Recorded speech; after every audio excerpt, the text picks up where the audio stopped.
بسم اللہ الرحمن الرحیم۔ ناظرین، میں ہوں عمران یعقوب خان اور آپ دیکھ رہے ہیں میرا یوٹیوب چینل۔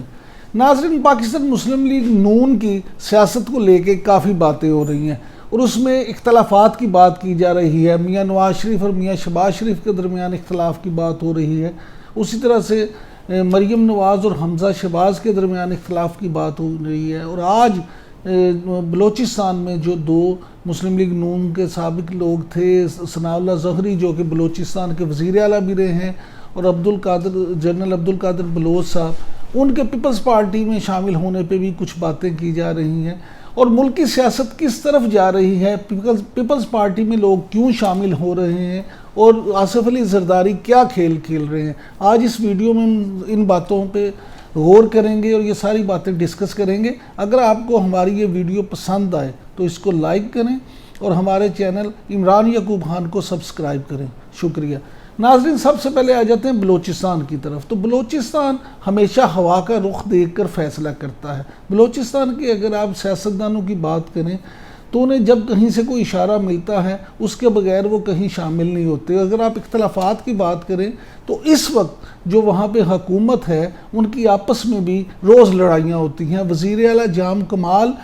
اور عبدالقدوس جو سپیکر ہیں ان کی آئے دن لڑائیوں کی خبریں بھی آتی ہیں، اور ایون کہ عمران خان صاحب کو انٹروین کر کے اپنے لوگوں کو بھیج کے کئی دفعہ صلح بھی کروانا پڑی۔ اسی طرح سے وہاں پہ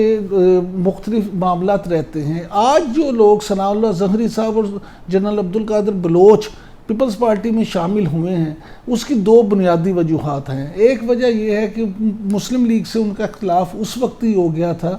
جب پی ڈی ایم کے جلسے پہ اختر مینگل صاحب کو سٹیج پہ بٹھایا گیا اور مریم نواز صاحبہ نے ثناء اللہ زہری کو سٹیج پہ مدعو نہیں کیا، لہٰذا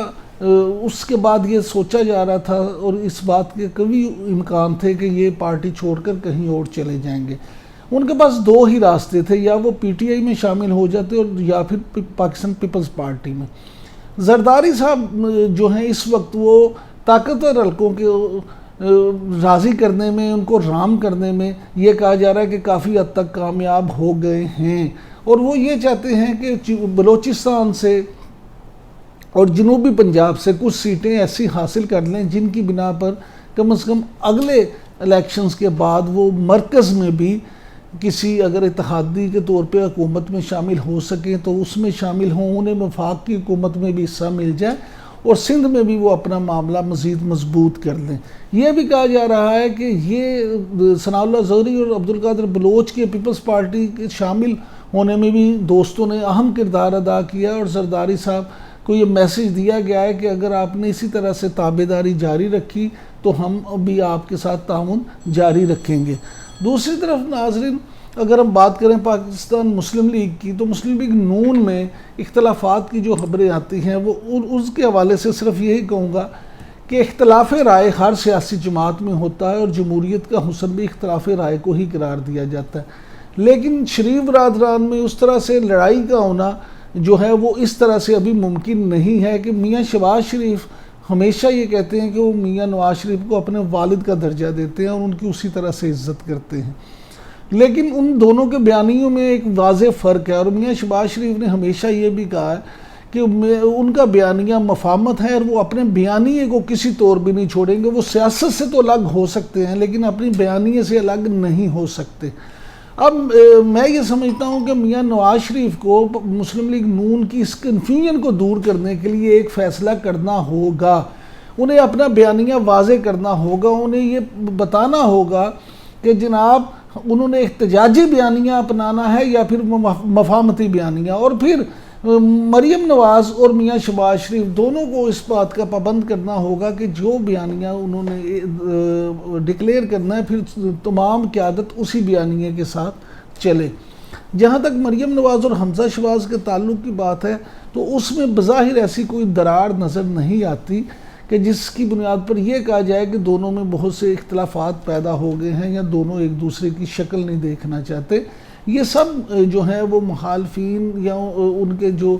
سیاسی حریف ہیں وہ اس طرح کی باتیں کرتے ہیں، اور مسلم لیگ نون کے قریبی حلقوں کے مطابق یہ ایسی کوئی حقیقت نہیں ہے، لیکن جب ہم ان کے مختلف بیانیے سنتے ہیں اور ان کی اختلاف رائے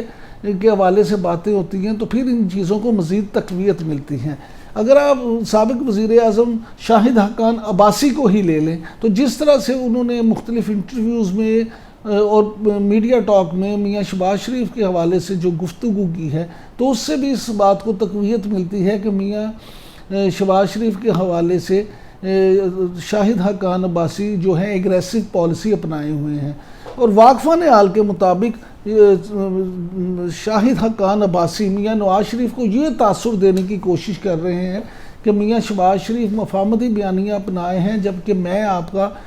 جو احتجاجی اور انقلابی بیانیہ ہے میں اس کو اپنائے ہوئے ہوں اور میں زیادہ بہتر انداز میں پارٹی کو لے کے چل سکتا ہوں، لہٰذا وہ ان کوششوں میں ہیں کہ کسی طرح سے میاں نواز شریف کو اس پہ رحم کر سکیں۔ اور مسلم لیگ نون کے قریبی حلقوں کے مطابق شاید مریم نواز کی بھی ان کو حمایت حاصل ہے۔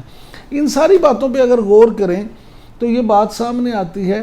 کہ ان چیزوں سے مسلم لیگ نون کا صرف ووٹر ہی کنفیوزڈ نہیں بلکہ ان کے اپنے جو ممبران قومی اسمبلی اور صوبائی اسمبلی ہیں وہ بھی متاثر ہیں، اور وہ بھی یہ سمجھتے ہیں اور اکثر نجی محفلوں میں وہ یہ سوال کرتے نظر آتے ہیں کہ اگر ایسے ہی ہوا تو ہم اگلے الیکشن میں کیسے جائیں گے، اور اگلے الیکشن میں ہمیں کیا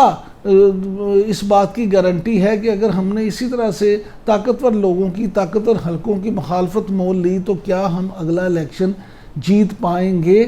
ناظرین، اس وقت سیاست میں جہانگیر خان ترین کا جو گروپ ہے اس کی بھی بڑی اہمیت ہے۔ کیا جہانگیر خان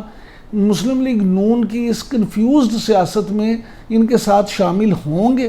یا پھر وہ پیپلز پارٹی کا رخ کریں گے؟ اگر مسلم لیگ نون اپنی سیاست کو بہتر انداز میں حل نہیں کرتے تو پھر شاید ان کا پلڑا بھی، ان کا ووٹ بھی